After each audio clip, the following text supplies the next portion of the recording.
Okie dokie. Does your base look like a cube? Perhaps a Harco McDonald's. And let's go over here. Oh, hello. Yeah, your base is fugly. You heard me, you shit. Or maybe even a fucking pancake. Alternatively, a water slide? If so, I am here to tell you that your base looks like shit, and we need to change that. Because if we keep seeing these fucking cube bases pop up, and you don't work for the Borg, I don't know what the hell you're doing. Why listen to me instead of some other Joe Schmo? Because for one, the base used in the thumbnail is real, and I made it, instead of coping on promotional material or some AI-generated horseshit. But not only that, this is not my first foray into making something not look like shit. If you've ever played Warframe, and you've ever looked at their dojo system, you've probably heard of me, since I virtually wrote the book on transformative decoration in the dojo system for that game. Not only that, I got featured on numerous occasions for recreating, say, Destiny 2 raids in my dojo, along with a whole lot of other things. But in this video, all I want to do is teach you the golden rules of building, basically, in hopes that I never have to see cubes and pancakes ever again. But before we get into anything, we need to talk about the golden rule of building. And that is, never block a tunnel and never block a dew field. See, like, this guy was considerate enough. He built over the dew field to make sure that no one could block it. And then he also made it so everyone could access it if they ever wanted to come here and get fuckloads of water. If you violate these rules, you can and should expect people to build bases all around you. Because you, being the solo fuck you are, will have no chance against a guild that decides to completely block you out. There was actually a really funny instance of this happening recently on Reddit. And if you're super bored, you can go look up the comments on that, because they are hilarious. And then on a quick note, because I was watching another video where a guy talked about base building, and I got a pretty good chuckle because he told people to never build more than you need. Always build within your means and all that shit. And that is a complete lie. Always build more than you need, without question. If you're ever questioning whether you should use a horizontal stake unit to extend your land claim,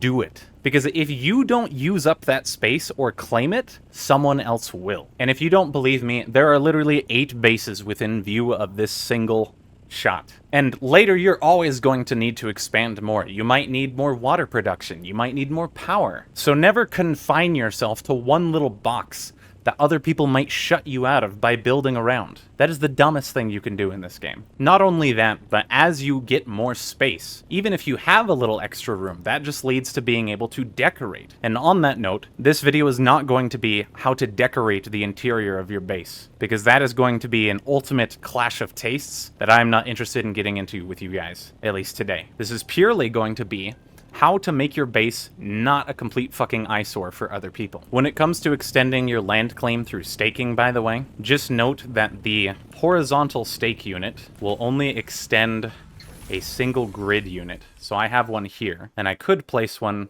right here. Oh, hello, rando.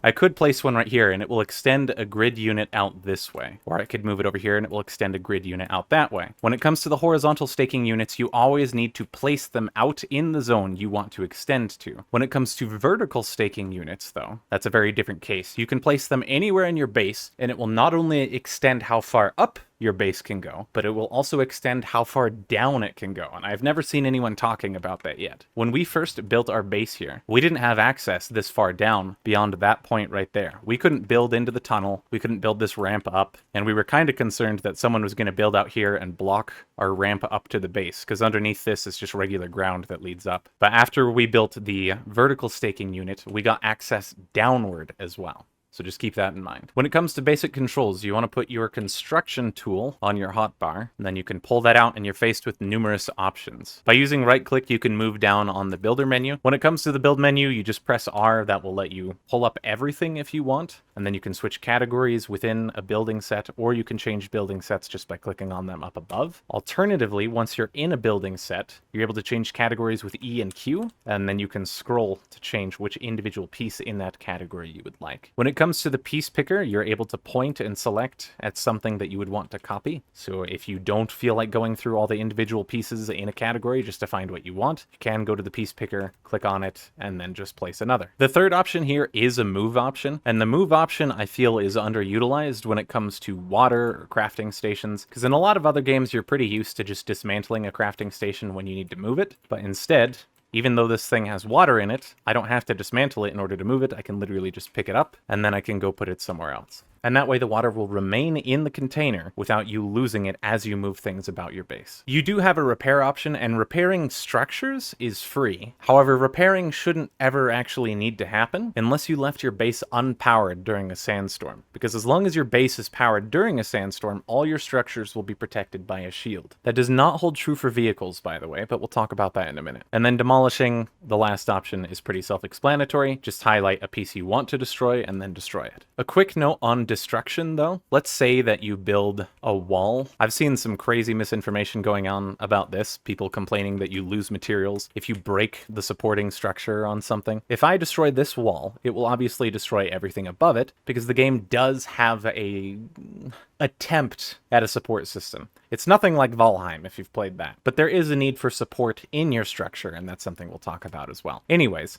if I destroy this bottom structure, I do get refunded for everything that breaks along with it. So if you ever have a huge project that you need to break down because you're either going to redo it or move it, all the above, please, instead of dismantling all the pieces one by one and spending a gajillion years doing that, just dismantle everything on the bottom that provides support, and all of it will collapse into nice, convenient boxes with all the loot. When it comes to the support system, you need foundation, but foundation isn't limited to the foundation structure itself. Foundation can be provided by foundations, obviously, as well as pillars. Because when you go to place anything else, it'll say connect to a structure. But when it comes to structural, given its namesake in that category, everything here can be used to provide more support at any given point in your structure. And I say any given point because all these they don't need a flat surface to build on. They just need any amount of ground to build on. So if I go over here, if I lower the foundation just so it touches any amount of rock, then that works. That counts as a supported structure. As stupid as this looks, it works. And because of that, I feel like a lot of people don't utilize this as much as they should. You can build foundations into the side of a wall. Now, obviously, with our structure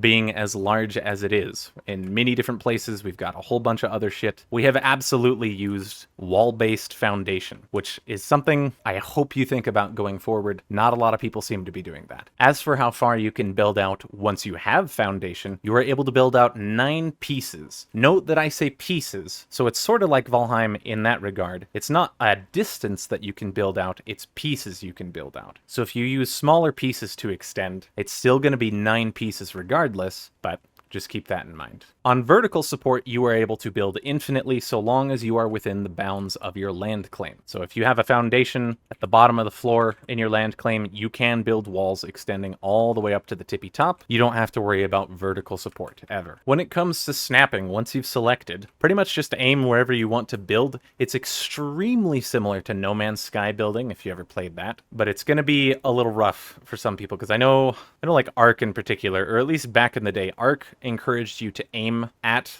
like the grid line for where you wanted to place things. But in this game, you're encouraged to aim at like the center mass for wherever you want to place. And that will help you, especially in very dense areas. Aiming for that center mass will help you get that piece where you want it. And while extremely handy, the snapping system is not without its flaws. An easy example for this would be the Atreides wide wall incline. So if I place a wide wall incline here, and then I place another one above it, you're going to notice that this gap is here. And it pretty much doesn't matter what the fuck I do. There's no angle at which I could place this in which it will seal that gap. But obviously on the side of my base, you can see I've resolved that, because here I have 2 of those same wall pieces, but I don't have a space between. So if you encounter situations like this, what's happening is somehow the piece is getting put on a different grid. And so what you can do to help it is add additional supporting structures that will help it snap to the grid that you want it to be on. And in this case, if I go back to that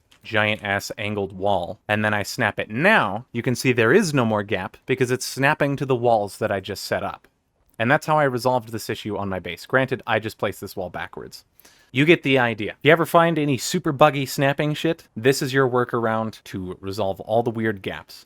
You also might run into some problems where, last thing to mention is elevation and rotation controls, because right now you see interface, and that is what you would see on the inside of the wall. But if I place it, obviously the outer face looks considerably different than the inner face. So just be conscious of the different sides of all the pieces, because you may want some of those sides on the interior of your base rather than the exterior. Because for example, the exterior of the angled wall I think looks fucking sexy, but the interior is just kind of fucking whatever. And to switch between whichever one you want, you're able to do Alt and Scroll to switch between inner and outer face. Then on the elevation controls, say you're placing a pillar or a foundation like this, you can obviously aim your mouse like this, or you can hold Control and scroll, and that will move it up or down depending on which way you scroll. There are definitely some handy use cases for this. Now we'll move on to how to avoid making your base as ugly as iOS 26. Some of these might sound pretty generalized as hell, and you're welcome to laugh at me for that, but I hope that these get you thinking in ways to improve your base, but I promise at least some of these should be helpful to you. First tip I can give is to use irregular shapes. The Atreides set lends itself to that very well. Harkonnen, not so much. But when I say irregular shapes, I just mean don't do cube 1 plus cube 2 like that guy over there and call it a day. No one fucking likes that. Don't force the terrain by your base to assimilate to your Borg cube. Build your base around the terrain. And in this case, we even took advantage of triangle flooring in order to cause the base to have different sections that wrap around. If I wanted to, I could have an entire belt that circles around the entire rock that we're built upon. When you're building roofs, don't make perfectly flat roofs. Break up the monotony. If you ever have an opportunity to just make it pop up a little higher, just to break up the single sheet that is your roof, then do it. Maybe your roof looks too plain, so you want to add a little tower that pokes up. That's fine, do that. If you're ever faced with large, flat walls, indent them. It looks so much nicer. Can you imagine how shit this would look if we just had a flat wall all the way around? And that's the other thing.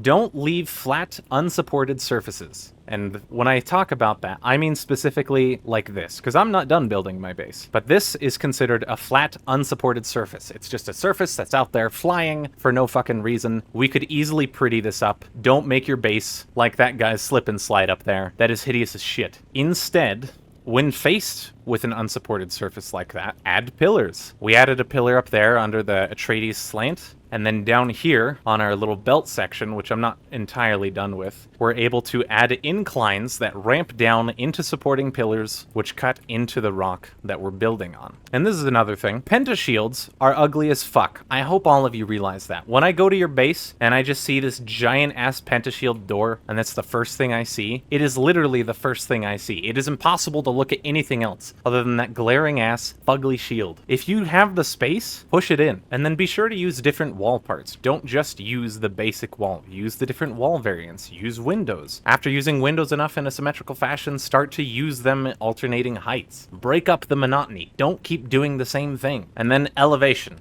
Elevation, elevation, elevation. Build upwards. The game wants you to build upwards, so just do it. Don't be afraid to build ramps or stairs upwards. It's gonna look just fine. Just make sure that you, again, don't leave flying unsupported structures that look dumb as hell. And then just be sure to go through and examine all the pieces at your disposal. If you haven't aligned with a faction already, you can go to Arakeen or Harco Village and pick up a set there. If you're aligned with the faction, it'll cost 80k Solari, I think. And then if you aren't aligned with the faction, then it'll cost upwards of 120, I believe. But between all the pieces that you have available, for the most part, if you're ever wondering, you know, maybe I don't have access to a piece that could do what I'm hoping, most often you do have that kind of access to exactly that kind of piece you're hoping for. So don't be afraid to just pull out new pieces and experiment. And then the last thing I'll say in terms of structural design before we start talking about general building practices for all your crafters, whatnot, please just remember to resist the Borg. Stop building cubes, fight back. You are the resistance. Now let's talk about some general base building practices though. The first one right off the bat, if you watched my video on how circuits work, I'm not going to be talking about how circuits work in this video, but in that video we do briefly discuss how the water circuit works. And if you already understand that, you should understand that on every floor of your base, you should have at least one water container because all your water everywhere is shared. So if you're ever short on water, you're dying of thirst, you can just go to any part of your base to quickly pick up water and not fucking die without needing to go all the way down to some storage tank you have at the very start of your base on the basement floor. And on the note of water storage, literally place them everywhere. There's no need to have one dedicated room somewhere that houses a shit ton of water storage. Since you need water on every floor anyways, you may as well just disperse all your water tanks everywhere within your base. Next up is how to maximize on storage. You've probably seen numerous different ways. Probably see some people just line up chests against a wall. Some people will do indented slant into a wall, and then they'll build the storage under that slant. And then you'll also see some people who will build a wall and then double stack it. My preferred method, however, is to build a sort of table. So using 2 chome ceilings, and I say chome ceilings because if you use different kinds of ceilings, then they extend underneath, and a large storage container here, or sorry, medium, I guess, won't be able to fit underneath. So if you do want to double stack, the best way I have found is to use 1 half wall and then 2 chome ceilings, and then you're able to double stack. There is technically a bug. I guess, yeah, fuck it, we'll talk about it. There, real quick, on this note, if you are building out storage tables and double stacking them like this, make sure that when you are placing them, you're fully constructing them for each part you place. Because there is a bug right now where if you were to do a ghost placement, like say I did a ghost placement right here, it will say that the position above it isn't a valid position. But that's because the ghost of a storage box has a larger hitbox than the constructed box itself, which makes zero fucking sense. But I can prove this by destroying that and then going to build again, and up here is a valid position again all of a sudden. And then over here, over constructed ones, that's also a valid position. But the moment you add a ghost beneath something, the ghost hitbox extends up to ridiculous amounts and prevents you from building there. If you couldn't tell by now, between the snapping bugs and then this ghost bug shit, this game definitely has a few building quirks to work out. And then lastly, 2 quick life hacks when it comes to storage. The first, which it seems like nobody's really aware of, if you watch the live stream, they already talked about that. If any vehicle is on your base and it has storage, you can access the storage of that vehicle from any storage within your base. And so say you go mining with a buggy and you have a gajillion fucking aluminum in here, you're able to, instead of manually moving it piece by piece from your own inventory, which can carry shit, obviously, volume 175 max, that's horrid. You can instead access your buggy inventory of 2500 plus volume and deposit it directly into the storages that you would like. The other thing here is that say you have a chest with a lot of stuff you want to move into a different chest. You can use the buggy chest, if it's in your base, as a buffer. So say I want to move, I don't know, 1,500 volume of aluminum ore into a chest at the top of my base. I can go to the buggy, and from this chest, I can deposit this into the buggy. And instead of needing to carry that on my person, I can go outside, and then now at the top of my base, I can go into any chest here, and using that buggy as a buffer chest, I can now move this into a chest up here. So those are the 2 super nice life hacks when it comes to storage in this game. In the end, you're probably gonna run out of space. I built this whole thing for 2 people, me and my friend, and we're probably gonna run out of space later. So please do not be afraid to build more than you need, and then don't be afraid to just expand with land claims. Expand horizontally, it's not a big deal. I technically, when we do run out of space inevitably, would be able to extend my land claim over here with another grid unit, and then I could keep building the belt around this rock. And then I think that's all I've got for you, but please, if you do have any questions, let me know down in the comments below, and remember, break a cube, save a life.